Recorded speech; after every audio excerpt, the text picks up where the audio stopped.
প্রবাসীরা যাদেরকে পরিবার টাকার মেশিন মনে করে, যাদেরকে সমাজ টাকার মেশিন মনে করে, যখন লাশটা এয়ারপোর্ট থেকে বাইন্ডিং করা লাগেজের মতো আসে, তখন কেউ একজন ক্যাপশন দেয় টাকার মেশিন। এই প্রবাসীগুলোর দুঃখের কথা কি আর বলবো ভাই।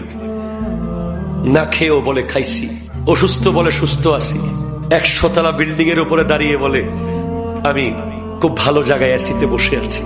পরিবারকে যারা জীবন দিয়ে আগলে রাখে, আমার প্রবাসী ভাইরা, তাদেরকে আমরা সেলুট করি। এই টাকার মেশিনগুলো যখন আসে, অনেক পরিবারকে দেখেছি কোটি কোটি টাকা এই ব্যক্তি সারা জীবন পাঠিয়েছে, কিন্তু এয়ারপোর্ট থেকে লাশটা আনার পর মানসিকতা পরিবারের নাই। কেন আনবো? আরে ভাই, এই মানুষটা তো সারা জীবন তোমার পাশে বসে আলু ভর্তা খেতে পারে নাই, সারা জীবন তোমার পাশে বসে শুটকি দিয়ে বেগুনের তরকারি খেতে পারে নাই। অন্তত তার কবরে শুয়ে যাওয়ার অধিকার তো আছে। এমন নিষ্ঠুর কিছু পরিবার আছে যারা ওই টাকার মেশিনটাকে আর আনে না।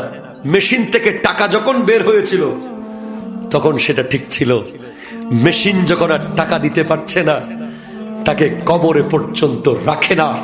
এমন নিষ্ঠুর, নৃশংস, এমন কঠোর হৃদয়ের পরিবারগুলোকে বলবো, মনে রাখবেন, সে আপনার ভাই হতে পারে, আপনার বাবা হতে পারে, আপনার বোনের জামাই হতে পারে, সে তো আল্লাহর বান্দা, ঠিক না?